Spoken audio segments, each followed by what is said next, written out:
we have the worst revival of an economy since the Great Depression. And believe me, we're in a bubble right now. And the only thing that looks good is the stock market. But if you raise interest rates even a little bit, that's going to come crashing down. We are in a big, fat, ugly bubble. And we better be awfully careful. And we have a Fed that's doing political things. This Janet Yellen of the Fed. The Fed is doing political by keeping the interest rates at this level. And believe me, the day Obama goes off and he leaves and he goes out to the golf course for the rest of his life to play golf, when they raise interest rates, you're going to see some very bad things happen because the Fed is not doing their job. The Fed is being more political than Secretary Clinton. If you were expecting an inappropriate or vulgar comment on immigration, Ted Cruz, Hillary Clinton, or Obama, you might be feeling disappointed, and I understand you perfectly. But let me tell you, right off the bat, there hasn't been a more serious and dangerous comment in this election up until now. And in just a few moments, you will understand exactly why. This is not a political ad, and it doesn't matter if you think the Republican frontrunner is full of hot air, or if you think this is a slip of the tongue from somebody who knows more than he is willing to share with the rest of us. What is at stake right now is the financial security of every American family. And the danger is growing as we move closer and closer to the next election. So please, take a few moments to watch this very important presentation. My name is Charles Hayek, and I'm a retired economics professor. Most of my life, I've studied macroeconomics and the cycles of boom and bust in the global economy. What I can promise you right now is if you give me just 10 minutes of your time, you will understand more about our economy than many Harvard graduates. In my research, I have uncovered a strange pattern that has been going on for the past 20 years. A bizarre economic cycle intimately linked to every U.S. election since then. Right now, I will show you the hard facts that led me to this conclusion in plain and simple English, so that by the end of this video, you can make your own choice and be better prepared for what's to come. But to understand how this bizarre pattern works, we need to take a short look back at 1999. When the ball drops on the year 2000, it will be a momentous event for the world and for the U.S. economy, which is closing in on its longest expansion ever. The decade has been marked by strong growth, the lowest unemployment in a generation, and yet remarkably little inflation. It seemed like a totally different America than the one we are living in today. The stock market was booming thanks to the internet companies, affectionately called the dot-coms. For many Americans, investing in the internet companies seemed like the quickest way to become rich. More and more people put their savings into the stock market, driving it higher and higher. They gambled their money on the hope that they could sell those stocks for 2 to 3 times their value. And everybody was praising the Clinton administration for creating the biggest economic growth in U.S. history. For a time, it worked. To many, it seemed like the party would never end. Even the chairman of the Federal Reserve, Alan Greenspan, said, "Technology is creating a new economy, one where the old rules no longer applied." The Fed was so confident that in February 2000, it began raising the interest rates to their highest level since 1995. At the same time, bad economic data started to come in. The previous holiday season that was supposed to bring big profits to internet-based companies was a major disappointment. And it was not just online shopping. Ordinary Americans bought less, and consumption was dropping. While the nation was preparing for the next election, the house of cards built around the stock market started to collapse. On the 12th of April, 2000, the NASDAQ dropped by 386 points. It was the largest drop ever recorded, and by the end of the next week, Wall Street had lost almost a quarter of its value. The long economic boom of the late 90s became a gigantic bust. Bush was entering office at a time when the NASDAQ had lost 60% of its value, erasing $7 trillion of American wealth. Clinton's economy grew on the back of the dot-com bubble, and now everybody was looking to Bush to get the economy going again. But before going any further, let's take a short step back and see what we can learn from this. An economic bubble grows around an asset that becomes very attractive to investors. In the 90s, this asset was the internet company stock. Greed attracts more and more people who gamble their money hoping that prices will go up and they will sell for a profit later. When people are blinded by the bubble, they think that growth will never end. This delusion is fueled by the media, economic experts, and even the Fed. At this point, something very interesting happened. As the economy showed signs of slowing down, the Fed raised the interest rate. And, curiously, some months before the next U.S. election, the bubble bursts, creating massive economic pain. We now have a theory that we can put to the test. A bubble emerges and grows on low interest rates. Investors and speculators are down in, as the experts say. Everything is fine and growth will continue. The Fed raises interest rates in a time where the economy begins to slow down. And that specific time is right before the next presidential election. The bubble bursts, and the next president has to deal with the aftermath. If this sounds crazy to you right now, let's put the theory to the test. I do believe in the American dream. I believe there is such a thing as the American dream. Owning a home is a part of that dream. It just is. Right here in America, if you own your own home, you're realizing the American dream. The asset this time was houses. The Federal Reserve had cut interest rates from 6% in 2001 to 1% in 2003. Rock-bottom interest rates created a huge demand for mortgages, as they were cheaper to pay off. Everybody wanted a house, and that pushed prices up.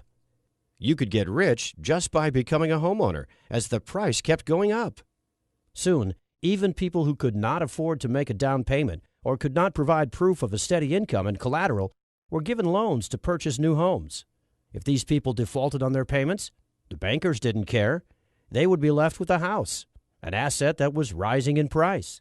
These no down payment, no collateral mortgage loans, called subprime mortgages, were given to millions of low-income families. One of the barriers to home ownership is the inability to make a down payment. And if one of the goals is to increase home ownership, it makes sense to help people pay that down payment. Now, the bankers had a brilliant idea. Bundle up the normal mortgages with the subprime ones and sell them to other banks, pension funds, hedge funds, and sovereign funds. Mortgage payments generated huge profits, and demand was high for this new type of speculative contract, now called collateralized debt obligations, or CDOs. This created the housing bubble. Ben, there's been a lot of talk about a housing bubble, particularly, from the Fed, from all sorts of different places. Can you give us your view as to whether or not there is a housing bubble out there? Well, unquestionably, housing prices are up quite a bit. I think it's important to note that fundamentals are also very strong. We've got a growing economy, jobs, incomes. We've got very low mortgage rates. The experts appeared all over mainstream news, assuring everyone that housing was not a bubble. Wealth has risen dramatically. The United States economy has never been in better shape. There is no tax increase coming in the next couple of years. Monetary policy is spectacular. The Federal Reserve now started to increase interest rates. By 2007, the interest rates had reached 5.25%, and many families with subprime mortgages could not afford to make the monthly payments, and their homes were foreclosed. As more and more houses went up for sale, the prices started dropping. Consumption plummeted. A new crisis had begun, and it would reach its peak in fall 2008, right before the elections. House prices tanked. Banks and other investment funds found that their bulletproof, high-profit CDOs became worthless. No one wanted to buy CDOs or houses anymore. It was a financial bloodbath. The banking giant, Lehman Brothers, had bet on mortgages and was left holding assets nobody wanted anymore. On the 15th of September, it filed for bankruptcy. During November 2008, Americans lost more than a quarter of their collective net worth. U.S. stocks were down by 45% from its 2007 high. Housing prices had dropped 20% from their 2006 peak. Total U.S. household wealth went down by $14 trillion. Through the banking giant Citicorp, Bank of America, J.P. Morgan, and Goldman Sachs, the big traders of CDOs, the crisis had spread to the world. And now, stocks and property values plummeted everywhere. The economy of the world entered a deep recession. All this happened as our nation was preparing to choose its 44th president. The housing bubble burst 2 months before the election. So how does our theory stand? We had a new housing and subprime mortgage bubble created by low interest rates. Many Americans thought housing was a secure investment. The banks gambled huge sums of money on CDOs. The experts, again, said everything was fine. The economy started to weaken in late 2007 as the Fed was increasing the interest rates. The bubble violently burst just as Americans were preparing to vote for the 44th president of the United States. Everything that happened in 2000 happened again in 2008. The bubble burst in the year of the elections.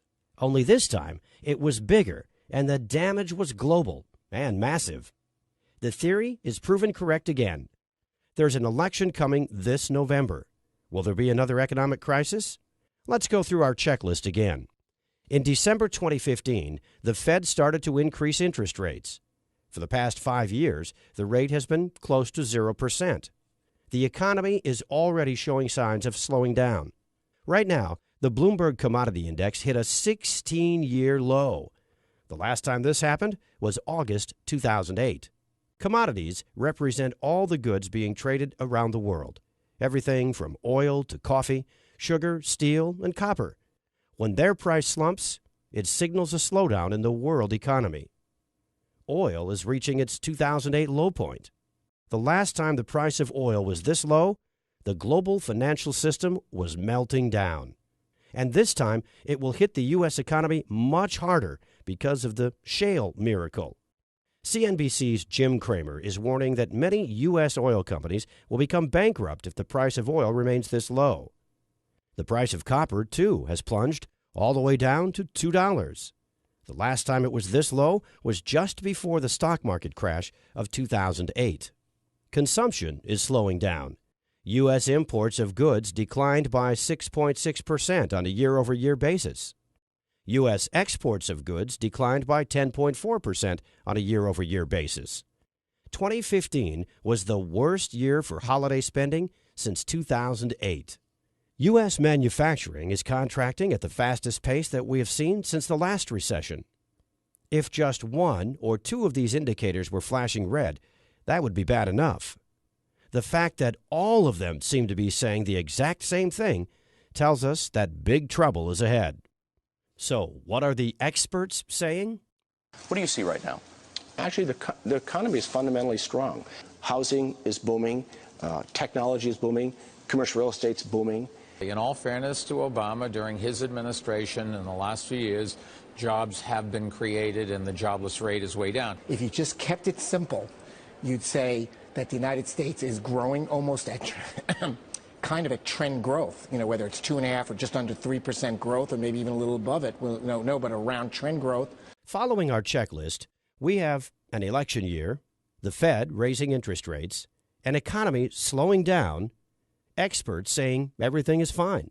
The only thing that's missing is the bubble that Trump warned will burst before the November elections. Does he know something we don't? The word bubble, remember the word bubble. You heard it here first.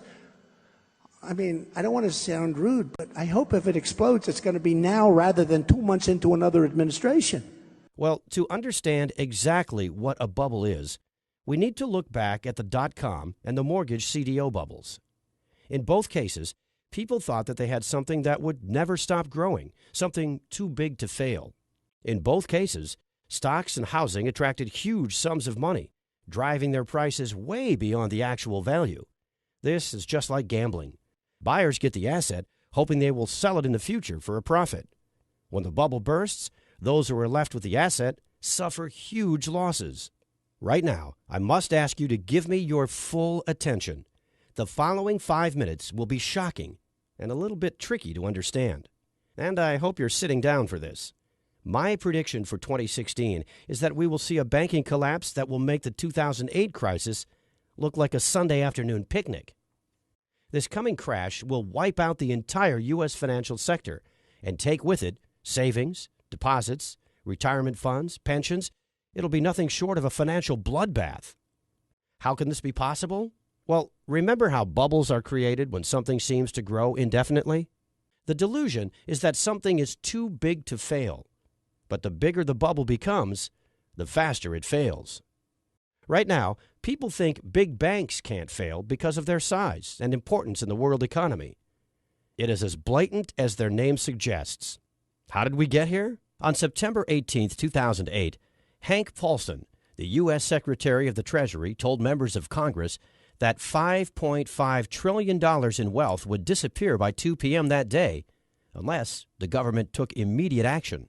What took place next was undoubtedly the biggest blackmail in history. The threat: keep the big banks alive, or else the economy implodes and depositors lose their money. In December 2008, the first of many financial stability measures was put into place. The Fed's mission from now on was to keep the big banks alive no matter what.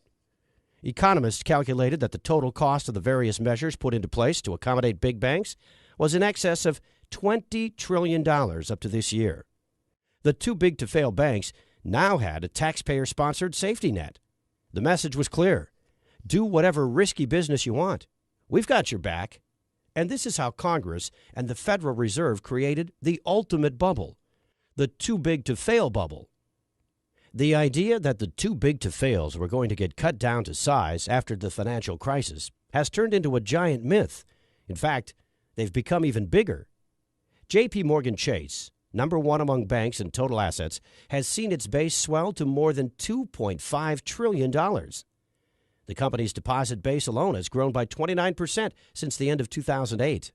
The so-called Big Four institutions, J.P. Morgan, Bank of America, Citigroup, and Wells Fargo, continue to distance themselves from the pack, with some $8.2 trillion in total assets. That's 154% more than the rest of the top 50 banks combined. Unfortunately, the old saying, the bigger they are, the harder they fall, will prove correct. And when they collapse, the result will be nothing short of catastrophic for the world economy. But for a bubble to inflate, you also need an asset on which speculation, or rather gambling, has become so rampant and so over the top that a disaster is just waiting to happen. Let me introduce you to the world's biggest and most dangerous casino. It's called the derivatives market.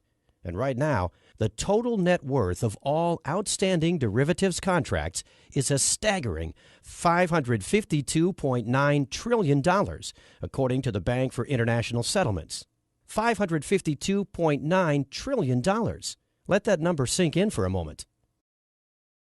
Total U.S. debt right now stands close to $19 trillion, and most Americans find that shocking. But very few have any idea of how big this financial market is.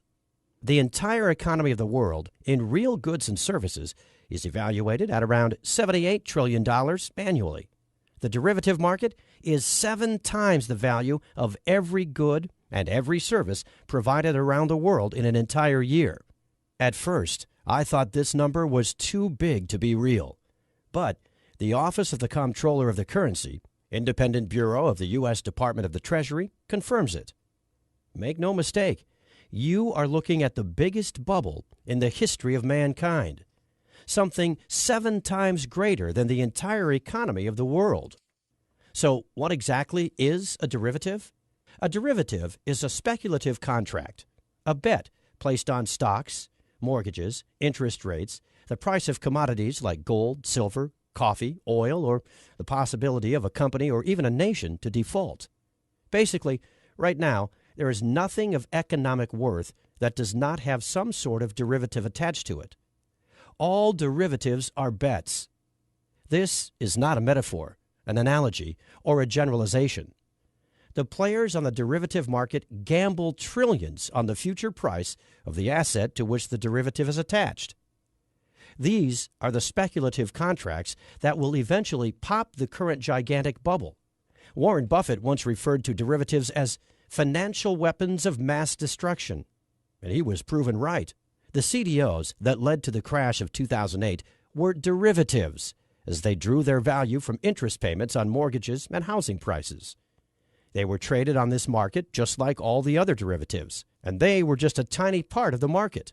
In 2008, there were about $500 billion worth of CDOs. That was only a very tiny fraction of the derivatives market, yet it was enough to almost collapse the economy of the world. Remember how I said that this is the world's largest casino? In a nutshell, the derivatives market, or more correctly put, the derivatives casino, is where big banks and other financial institutions place their bets on every aspect of the world economy. Yet with these bets, everybody loses. So how did this bubble inflate to more than $550 trillion? Say Jack controls the derivative department of one of the too-big-to-fail banks. He knows that the riskier the bet, the higher the profit he gets, and the bigger his bonus. And he thinks, just like everyone else, that if he loses, the Federal Reserve will bail him out just like in 2008. What do you think Jack would do? How much do you think Jack would bet on derivatives? Well, the Office of the Comptroller of the Currency has the exact numbers. Citigroup, total assets more than $1.8 trillion. Total exposure to derivatives, more than $53 trillion. J.P. Morgan Chase, total assets about $2.4 trillion. Total exposure to derivatives, more than $51 trillion. Goldman Sachs, total assets, less than $1 trillion. Total exposure to derivatives, more than $51 trillion. Bank of America, total assets, a little bit more than $2.1 trillion. Total exposure to derivatives, more than $45 trillion. Morgan Stanley, total assets, less than $1 trillion. Total exposure to derivatives, more than $31 trillion. Overall, the biggest U.S. banks collectively have more than $247 trillion of exposure to derivatives contracts. This is an amount of money that is more than 13 times the size of the U.S. national debt. And it's a ticking time bomb that could set off financial Armageddon at any moment. This is gambling on the future of the world economy on an unprecedented scale. And just like every other bubble before it, the too-big-to-fail derivatives bubble will burst. The bubble to end all bubbles because of its sheer size. It's inflated to a size far greater than the dot-com bubble and the mortgage CDO bubble combined. This is the final piece of the puzzle. The Fed interest rate hike, the experts claiming everything is okay, the real economy slowing down, and the bubble that is inflated to an unsustainable size. If history repeats itself, 2016 will be the year big banks come crashing down, and the Fed and our government are totally powerless to stop them. Their safety net is made out of straws. It took extraordinary efforts to prop up the big banks in 2008. During Obama's presidency, the U.S. debt doubled, reaching almost $19 trillion. Yet the economy grew at a modest pace of 2% per year. Compare that to the doubling of the derivatives market, and you begin to realize the level of economic pain we are about to feel. This will make the Great Depression of the 30s and the Great Recession of 2008 feel like a picnic. So what would a crash look like? You need only to picture what happened in Greece to get an idea. The first thing that happened is that all the banks closed. The only way people could get their money out was with ATM withdrawals. And they were limited to 60 euros a day. That's about $63. Ask yourself this. If the banks close in the U.S., could you live with $63 per day? Immediately, huge lines formed in front of ATMs. People waited in the scorching heat for hours to get a tiny fraction of their savings and deposits out. 17% of the Greek population is currently unable to meet their daily needs for food. Approximately 30% are living below the poverty line. The official unemployment rate is 27%, 52% of under 25s. In Athens, Greece's capital, one of these is 53-year-old Athenian Vasilis Dimopoulos, who used to earn up to 3,000 euros per month until his employer folded in 2008. I sold my home in 2007, though the small profit I made is now gone. I was on the streets for 6 months, he said. Now, Dimopoulos lives in a Red Cross hostel selling Athens street paper, Shadia. Dionysia Michalidou, retiree. I have no insurance. I have no pension. I have nothing. Since the crisis, suicides have increased by roughly 50%. Emmy Christoulis, daughter of suicide victim, If one Greek was to take up a Kalashnikov, I would be the second. I find no other solution than that of a dignified exit before I begin searching through the garbage for my food. I believe that one day, because the younger generation has no future, they will take up arms and hang the traitors of the nation. Keep in mind that Greece received bailouts in 2015, and yet this is the situation there. Who will be able to bail out the world's largest economy? No one. The crisis brought by the collapse of the too-big-to-fail banks will be global, and it will dwarf anything the world has ever seen. Personally, I expect that everything that happened in Greece will happen in the U.S., but on a much greater scale, and the impacts will be far worse. I have studied economics for the past 35 years. I have seen it go through good times, and I have studied the bad ones. I went through the numbers over and over again, thinking this is not real, thinking I had made a mistake somewhere. But many other economic experts say the same thing. The same experts who warned us about the crisis coming in 2008 are all sounding the alarm bells. Peter Schiff, Gerald Celente, Mark Faber, and many others are predicting a disaster for 2016. To be completely honest with you, I'm afraid for my future and the future of my family. I knew I had to do something to prepare for the worst economic crisis in our lifetime. But where to start and what to do?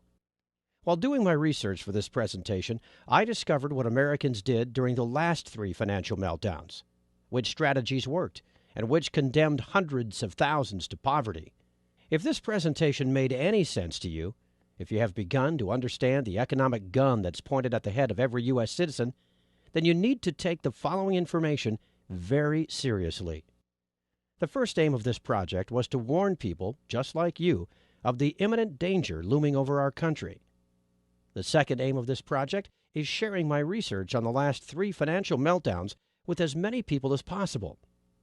Let me tell you right off the bat, there are 2 mistakes 89% of Americans make right now that during the crash will cost them their wealth, their retirement funds, their deposits, and their savings. And there are 2 very simple solutions that require just 5 minutes to put into place in order to avoid financial ruin. But before sharing this with you, I must ask for your help. Here's why. I've gathered all my research on economic collapses that have happened around the world and created a blueprint designed to help Americans to survive and thrive during the coming big bank derivatives. I called my work Surviving the Final Bubble, and I've managed to deliver it to over 1,000 families through the Internet, and I did it without charging them a single cent. Unfortunately, keeping the website up and running and sending the message across is not cheap. I dedicated $10,000 of our savings to do this, and it was all gone by January 3rd. The only reason you are seeing this presentation right now is because I started to give away Surviving the Final Bubble at a cost. I crunched the numbers, and in order to keep this website alive, we need to get back $37 for every copy delivered. It is only through the contributions of other like-minded, responsible Americans that you are seeing this presentation right now. Over 3,000 people have read the book, discovered the vital information on wealth protection and crisis survival, and contributed to our project. Here's a short summary of what you will discover inside. Why the government is not your friend when safeguarding your wealth during an economic meltdown. Just to give you an example, during the crisis in Cyprus in 2012, deposits were confiscated to prop up the banks. But they can't take what they don't know you have. There are 3 assets you do not have to report to the U.S. government, and I will show you how to use them to protect your wealth and financial stability. There are 2 types of stocks that positively skyrocket when the rest of the market comes crashing down. The harder Wall Street bleeds, the more valuable this investment becomes, as everybody scrambles to get a slice of these types of companies. I will tell you the best moment to buy and when you can cash in safely. There's one item that during an economic crash becomes a real godsend. That's because it's easier to barter with, to store, and its price usually skyrockets. I will show you exactly why owning it means seizing an opportunity that may end all your financial worries, and where to get it to avoid scammers. This is just a small sample of what you can discover inside. So I mentioned 2 mistakes that will wipe out trillions during the coming collapse. First, 89% of Americans are not aware of something very serious. When you put your money in the bank, you have legally transferred your deposit to the bank. You have become the creditor, and the bank is the debtor. The bank owes you the money. When you demand payment, the bank is obligated to give you your money back. However, if the bank becomes insolvent prior to you taking your money out of the bank, they will not have to give you your money back. All of your money will simply vanish. Secondly, if you own stocks, sell them. Get out of the stock market. Stocks are the absolute worst place to keep your money if an economic crash happens. Your money will be wiped out in the blink of an eye. We've seen this happen in 1929, 2000, and 2008. The stock market crash has already started, and it will only accelerate as the election draws near. This information is designed to help you thrive during the big bank derivatives collapse, if it does not spin completely out of control. Up to this point, we have only talked about wealth protection, but it might not be enough. Given the size of the derivatives market and the wild speculation going on, securing wealth and financial stability may be very low on the priority list for any family. Food, water, safety, and keeping illness and criminals away may be a far more pressing concern. Make no mistake, this disaster will be global. There will be no place to run to for safe haven. And that's when, by chance, I met Mark Baker. To some, Mark may seem somewhat eccentric because of his passion and dedication to survival and disaster preparedness. His dedication goes way further than reading books, attending seminars, and learning from the experts. He likes to test everything he's learned in real-life conditions. That's why he went to Greece and to Venezuela during the worst time of the economic disaster that hit both countries. During a 5-month period, he stayed with Greek and Venezuelan families in the most impoverished areas, learning how an economic crisis impacts their daily lives and trying to help them out, all while putting his survival knowledge to the test. And he decided he would live there on a $300 budget for the entire trip. His conclusion? A lot of the information provided by survival gurus out there has nothing to do with real life and can be downright dangerous. A lot of these survival experts with their Amazon bestseller books are sitting behind their computer imagining how an economic collapse will happen and write about unproven, rehashed solutions, strategies that sound good in theory but completely unproven in a collapse. Fortunately, nothing beats hands-on, hard-earned knowledge. His experience in both countries was eye-opening, to say the least. He went through a food shortage, blackouts, riots. He learned how to be safe from criminals when the police simply didn't interfere, and how to barter for supplies. He saw how real families managed to keep their spirits up in even the most desperate times, and how to cope with illness and injury while the hospitals are out of supplies, understaffed, or flooded by wounded from riots. And yes, he went through a lot of hardships, pain, and suffering to discover how to survive and to thrive in the collapse. After telling me about his personal experience, we talked about problems that arise in an economic collapse and how to solve them. Surviving an economic crisis is one thing. Thriving and securing your wealth during it is a totally different game. So we put our knowledge together and created an economic disaster survival blueprint for our families that would handle both wealth protection and crisis survival. Mark's hard-earned skills will guide you through in what we call the worst-case scenario section. Inside Mark's comprehensive section on economic survival, you will discover how to have consistent, nutritious, and long-lasting food stores in a crisis by storing food and water without alerting anyone. Following these first few crucial steps will guarantee that you and your family won't be left at the mercy of others for the most basic human needs. In Greece, even some middle-class people with respectable jobs wound up digging through trash or stood in lines for hours for humanitarian handouts. You want to do everything in your power to avoid that, and we will show you how. 12 skills vital during the coming collapse. All of these essential skills were selected by Mark based on his experience in Greece. When the services we've come to rely on are no longer available, and when having cash becomes just paper, you want to have something valuable to trade other than your supplies. You will be safer knowing you always have valuable knowledge to offer in exchange for whatever you might need.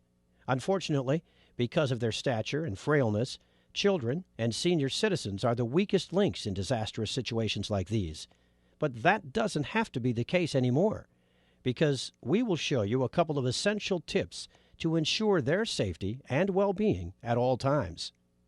You will discover the secrets on how to build strong links within the community and how to become its leader. There's always safety and conform in numbers, and you will find out how to build a cohesive group and how to manage dangerous situations. This is just a brief glimpse on our comprehensive guide to surviving and thriving during the coming financial meltdown. Here's my promise to you. Should this worst-case scenario happen, if you follow the information inside, you'll never have to beg, borrow, or steal just to feed your family or clothe your children, or to not have to live in unsanitary conditions during any crisis. But that's not all you're getting when you choose to contribute to our project, because you will also receive 2 bonuses that complement surviving the final bubble in every way. The first one is called Survival Mindset. During a crisis, many have lost their lives because they succumbed to emotional stress first. This guide is dedicated to showing you all the secrets to overcoming the powerful emotions that can overcome even the most seasoned survivalist during a disaster. In Chapter 1, you will discover the simple blueprint to coping with the emotional stress that can ruin even the most carefully put-together survival plan. You will learn the simple remedies for the most crippling emotional states: isolation, anxiety and hopelessness, and many others. This knowledge will keep you and every member of your group confident, disciplined, and steadfast, and will maximize your chances of survival. How to keep morale up, and how to maintain a positive attitude. Using this information, you will easily become a true leader of the community. The second focuses on hygiene and sanitary conditions during the shortages that come with any disaster. Secrets to Sanitization After SHTF is designed to show you how to be safe from disease by using survival techniques to dispose of potentially harmful waste and garbage, how to efficiently use limited hygiene supplies to maximize their effectiveness. You will also discover how to prioritize hygiene needs during a disaster. Valuable resources must always be kept for high-priority sanitization needs and not squandered on petty ones. These bonuses are available absolutely free with your copy of Surviving the Final Bubble, and support this website today. But we want to go even further than that. Just say maybe to the Surviving the Final Bubble program click and the Get Instant Access button. Fill out your information on the Secured Payment Processor page and go through the program and the bonuses for a full 60-day trial. And if you have any reason for being unhappy with your investment, you will get a refund in as little as 48 hours, no questions asked. It's as simple as that, and you risk nothing. It will be hard to find a better proposition than this. Frankly, the way things are going, I would be surprised if the first major shocks to the economic system don't happen by the end of your trial period. When the unthinkable happens, roles in society are reversed. Being able to read fancy spreadsheets might be useful today, but in a crashing society, it will put you at the bottom of the food chain. Adaptability, strength, and the knowledge you are about to receive are the only things that will get you and your family through. It's time for you to make a choice. It may be the most important one you will ever make. There are 3 possible paths ahead of you. Path 1, you don't do anything. You go on with your daily life and pray for a miracle, or that any of the data presented above is fake or misinterpreted. You can trust Obama, Janet Yellen, Ben Bernanke when they all say everything is fine. But that's exactly what all the talking heads on TV and all the politicians said back in 2008. But this time, you know it's different. The bubble is much, much bigger, and the Fed is out of ammo. They have printed too much money already, and they have kept interest rates low for too long. There is no way out. No one to bail out the too-big-to-fail banks or the government. Over the past 8 years, we have doubled our debt, while the real economy, not Wall Street, hasn't even fully recovered from the last bubble. These are the undeniable facts of our time. I strongly urge you not to remain passive. Remember the suffering of Greece. It will all come to America soon. it will happen right before your eyes. Mark heard firsthand the cries of children, tears of hunger pain streaming down their faces. Don't let the same happen to your family. That is the result of doing nothing, of being unprepared. I hate to ask you this, but would you be able to live with yourself knowing you had one good solution in hand, one click away, completely risk-free? Unfortunately, this is the kind of attitude most of the Americans will cling to. But I get it. Ignorance is bliss. Ignorance is much more comfortable than being a true man and an upstanding American citizen and taking action right now. Path number 2, prepare and learn everything by yourself. Like I said earlier, I've spent countless nights thinking about the best ways to protect my family. But sure, if you really want to, it could be a viable option. But keep this in mind. You've never been through an actual economic collapse. You don't have the skills specifically tailored for this kind of disaster. Should you choose one of these paths, we wish you the best of luck and pray that you too will make it. Path number 3, get instant access to the Surviving the Final Bubble program now. A risk-free, worry-free program with a treasure trove of knowledge to help you thrive and prosper during the economic collapse. Allow yourself and your family to have the peace of mind that comes when you know you have done everything in your power to keep them safe. You have to realize that the consequences of an economic collapse will not be the same as if there's a terrorist attack or food crisis or grid attack. What will be happening in the following months is something that Americans have never experienced before. The closest we've ever come is the Great Depression, and yet, while things were bad, society and the government survived. And with no middle class to fund anything, with no jobs, no economy, and a government that is already tens of trillions of dollars in debt, you and your family will be completely on your own. Unless, that is, you have the ease to take the actionable steps included in the program, in which case you can have an entire proven survival plan in place in less than 14 days from now without spending more than $100 in expenses. You can be one of the smart Americans who understands something amazing when they see it, who goes through the program. Feel your worries and anxiety melt away, all the while contributing to this project and helping many American families, just like yours, survive and thrive during the greatest bubble in the history of mankind. The choice should be obvious, but it's up to you to take the final step. God bless you, and God bless America.